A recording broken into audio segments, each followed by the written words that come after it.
صلی اللہ علیہ وسلم فرماتے جب اللہ کسی کو ہلاک کرنا چاہتا ہے تو اس سے حیا کو چھین لیتا ہے، اور جب وہ حیا سے محروم ہوتا ہے تو وہ قابل نفرت اور وہ بھی لوگوں سے نفرت کرنے لگتا ہے۔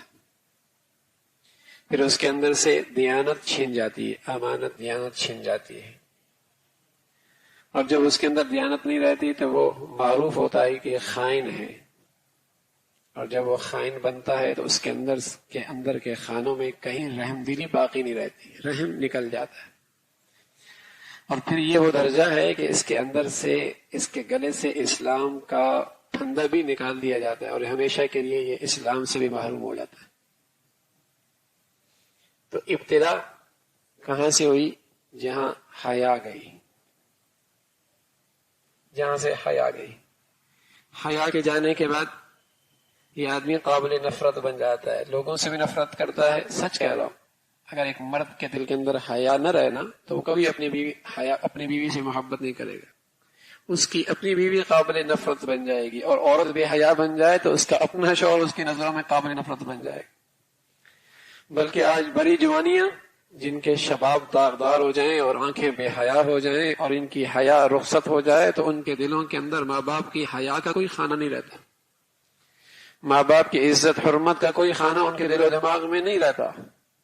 جس کا بھی حیا داغدار ہو گیا وہ قابل نفرت ہے، وہ لوگوں سے نفرت کرنے لگتا ہے، اور جب یہاں تک پہنچتا ہے تو پھر وہ اس کے اندر دیانت نہیں رہتی، وہ خائن بنتا ہے، خائن، اور جب خائن بنتا ہے تو اس کے دل کے اندر سے رحم کا سارا مادہ بھی نکال دیا جاتا ہے، اور جب اس اسٹیج پہ آتا ہے تو وہ اسلام کے دولت سے بھی محروم ہو جاتا ہے۔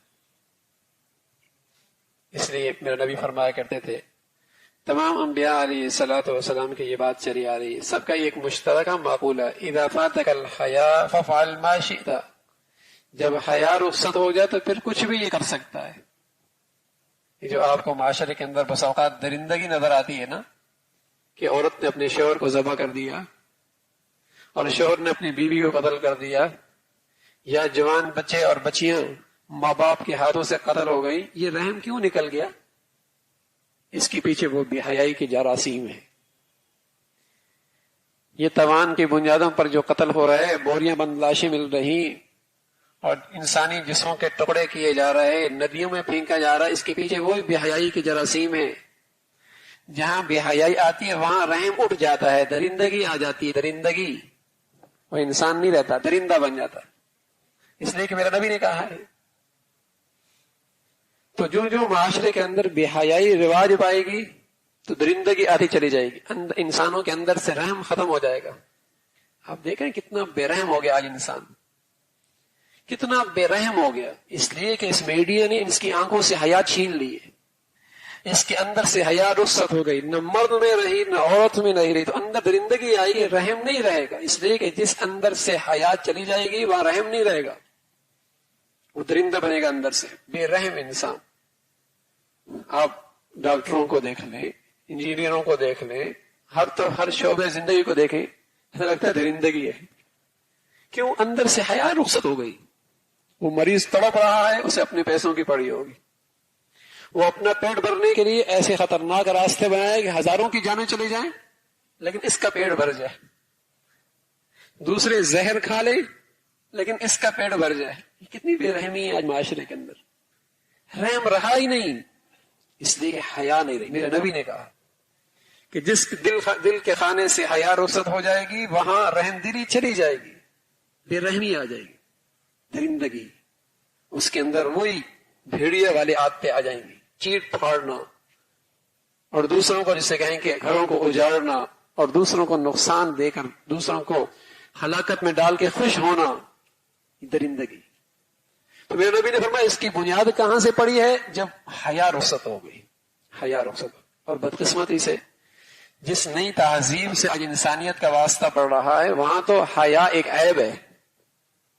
جو نئی تہذیب فروغ پا رہی ہے دنیا میں وہاں تو حیا ایک عیب ہے۔ اگر کوئی لڑکا لڑکی سے بات نہیں کرتا تو کہتے ہیں یہ جنسی مریض ہے یا نفسیاتی مریض ہے، وہاں تو یہ شرم و حیا عیب بن گیا۔ اگر کوئی لڑکا لڑکی سے آزادانہ کالج میں یونیورسٹی میں بات نہیں کرتا تو سمجھتا ہے یہ جنسی بیمار ہے، یا کوئی نفسیاتی مریض بن چکا ہے یہ؟ اور جس لڑکی کے بہت سارے یار ہوں، ہاں یہ بڑی با اعتماد ہے، اسے دنیا سے ملنا آتا ہے، بات کرنا آتا ہے،